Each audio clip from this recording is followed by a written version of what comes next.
Hey guys, today we're going to be doing the glow plugs on my 1992 K2500 with the 6.5 turbo diesel, obviously, since we're doing glow plugs. As you can see here, I'm wearing my homemade Chevy technician shirt, so I'm obviously qualified to work on any GM vehicles right now, because I'm wearing my Chevy technician shirt. But the glow plugs on these trucks, shouldn't be too hard to do. Doing them on the passenger versus the driver's side is a little bit different because on the passenger side you got the turbo, airbox, and some other stuff. But first we'll go ahead and we'll do the driver's side first because that's easier. As you can see here on the driver's side, they're pretty easy to get to. What you're looking for, the glow plug, is right there, this little guy right there. So you can see, kind of just keep following it, and they're, it's a V8 diesel, so there'll be 4 on each sides. It's really kind of difficult to see that one way back in there, but you can just barely kind of see it.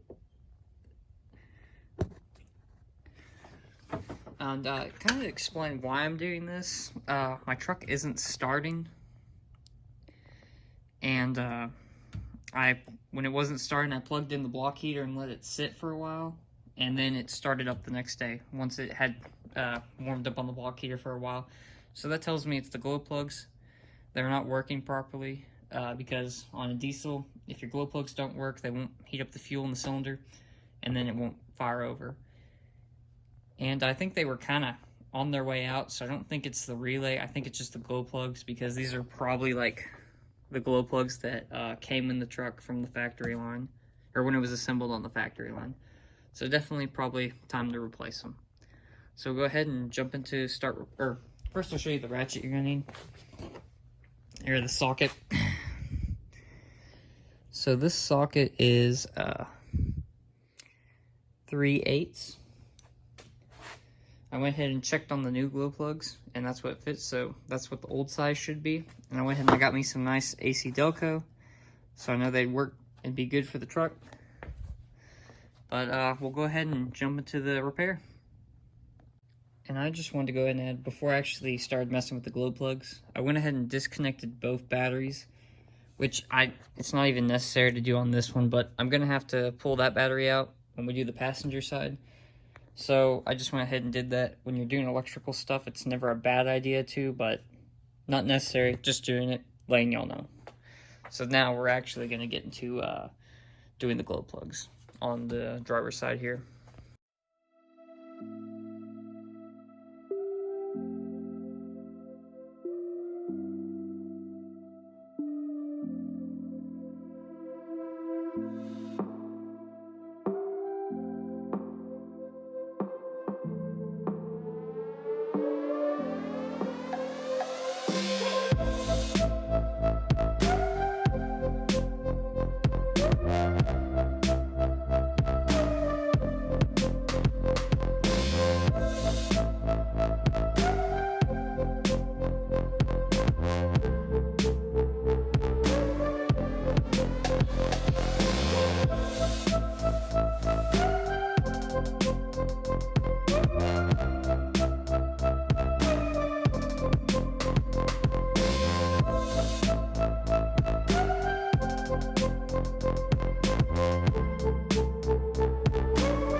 Okay guys, driver's side of the truck is now done.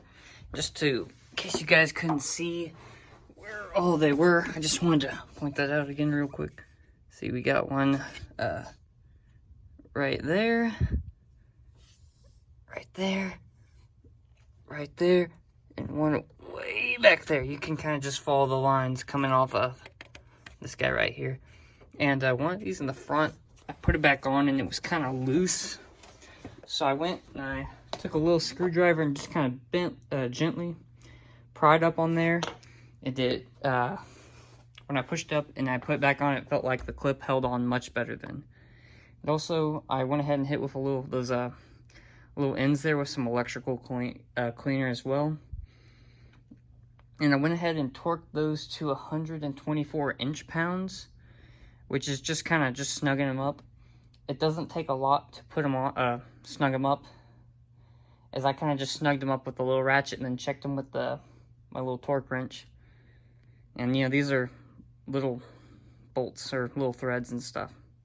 So you don't really need a lot of torque to keep these in place. So now we're going to do the passenger side. And what everyone recommends is you pull the airbox battery and you pull this inner fender liner so you can get to it in there. So I think that's what we're going to do. So I'm not sure if the wheel's going to have to come off to get that fender out. But I do think this inner fender will have to come out. So we'll go ahead and do that.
Okay, quick update.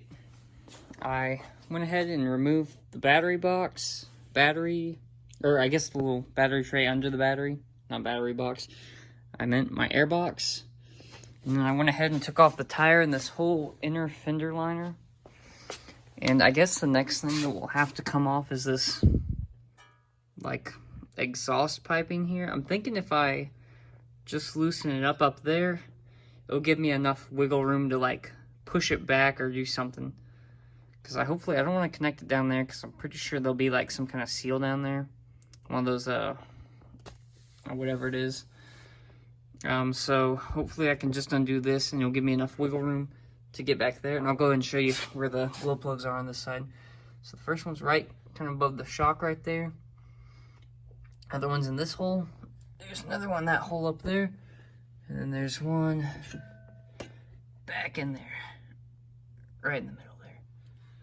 So I'll go ahead and get this off, and I think then I should be able to do the glow plugs. Okay guys, I went ahead and I've been messing with it a little bit, and I was able to get this unbolted here at the top, so I could have a little bit of wiggle with the, I guess, down pipe here.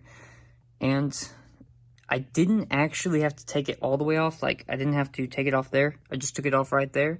And it gave me enough room to wiggle it to get my pliers, oh, you can just barely see it, up in the hole right there. So I was able to kind of push this with one hand and grab the pliers with the other and stick it down a hole just like this and pull the electrical connection out. And I think I'll be able to get a ratchet in there if I use a swivel end or something.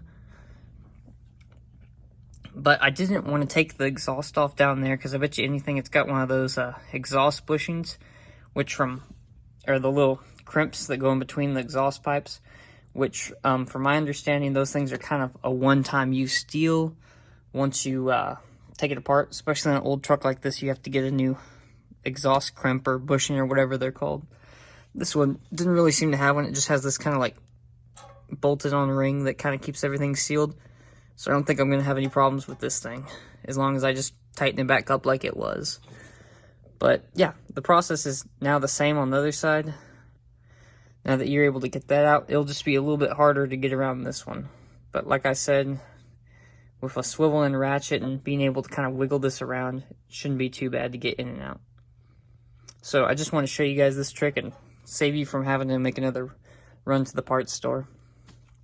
And a lot of people recommend you replace these two connections here, but I was able to get mine off, pull them out, and they look fine. They don't really look damaged or any worse than any of the other ones. So I think I'll be able to reuse those. And also for reinstalling, you're just going to take a pair of pliers, needle nose like this, right here. Get my light set back up, and you're just going to kind of hold them on the end like this, and just push them back in the hole on those little tabs on the end of the glow plugs. So I'm going to go ahead and do that and get back with y'all. Guys, when I was saying it was a tight fit earlier, I wasn't kidding. I literally had to grab the downpipe and pull it back and slip the wrench in behind it. So you kind of have to hold this while you're wrenching. And I'll show you how I get back in after I get it out. Okay, guys, I got that one out. And for my trick for getting it in, so you can just barely see back in there, the extensions attached to the socket down in there. What I did was I just placed it in the end of the socket and just kind of fed it up in there. Now I'm just kind of hand twisting this on right now until I can get the ratchet on. And even if you can't get your little torque wrench back in there, or torque ratchet, whatever, you could even just kind of snug this one up. All these have just been kind of snug, so if one of them's not torqued to the 140, I don't think it'll hurt anything. Just as long as it's good and snug, and just don't bear down on it too hard. So I'm going to go ahead and do that. And I think I'm going to go ahead and just do the rest of those. Which these other ones should be a lot easier to get to. That one was the main one. But we got it done without having to take the dime pipe completely off.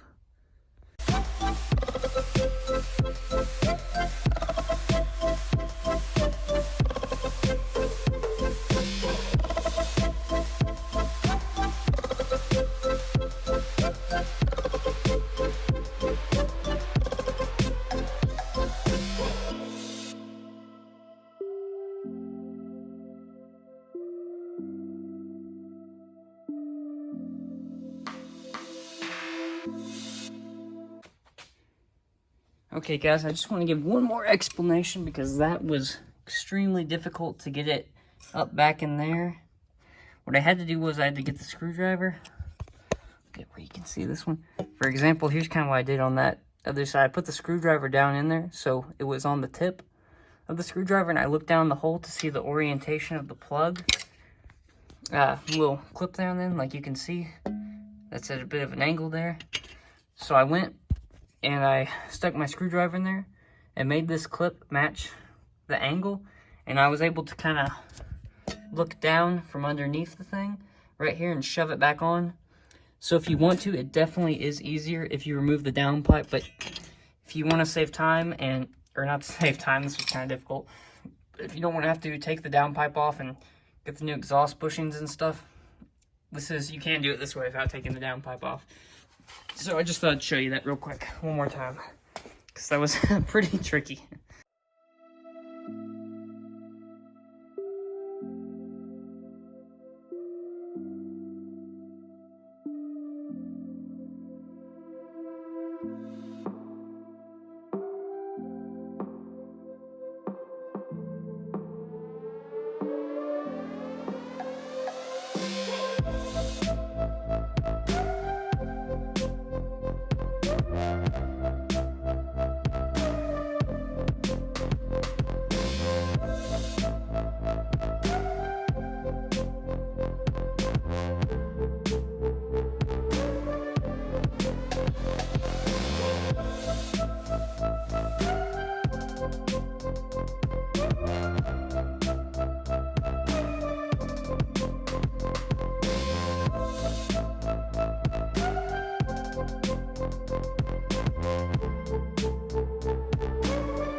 I just wanted to give you one last view of this last one, just since it's usually so hard to see.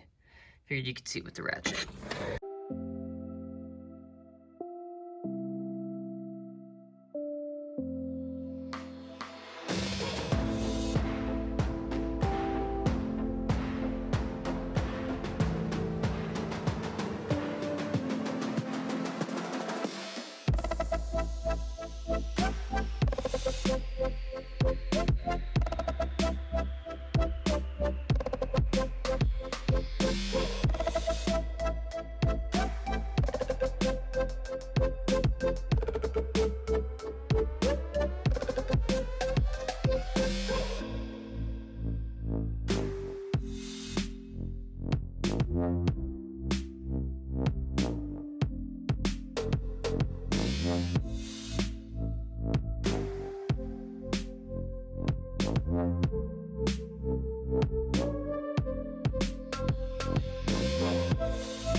Okay guys, it's the truck sat overnight. We finished putting the glow plugs in last night.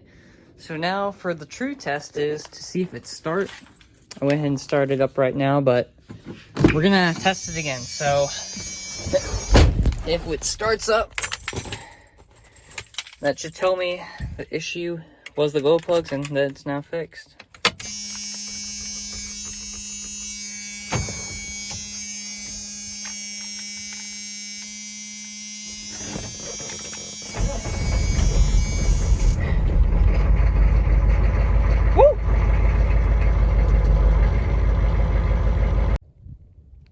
Well guys, now that I've shown you how to remove the old glow plugs and install the new ones, I just wanted to add a little afterthought I thought of a few days after filming and watching some other cool truck repair videos. I'm sorry, the sunlight's in my eyes right now, but one thing they also recommend when doing glow plugs is some people say you can put anti-seize on the glow plugs so that they won't seize up, so if you have to go and change them later on, they'll come out easier, or they shouldn't seize to the block or whatever. I didn't do that as my glow plugs came out without any problems, so I didn't really think it was necessary. But you could do that if you wanted. And also they say another trick for doing glow plugs is letting the engine run and then pulling it into the shop and trying to change them. But with working so closely to the exhaust on the passenger side of the truck, I really thought, you know, that'd be more of a hazard of burning yourself, especially having to mess with the downpipe and stuff. But it kind of worked for the passenger side. But with being so close to the exhaust manifolds, I really didn't think it was worth the risk of like burning yourself pretty majorly to turn the truck on and run it. But I think you can do that in some newer trucks where you're not as close to the exhaust manifold, or you can do it a little bit safer. But I would do it like I just showed you guys in the video and let the truck sit and cool down. So I just wanted to add that little afterthought just for anyone working on their glow plugs.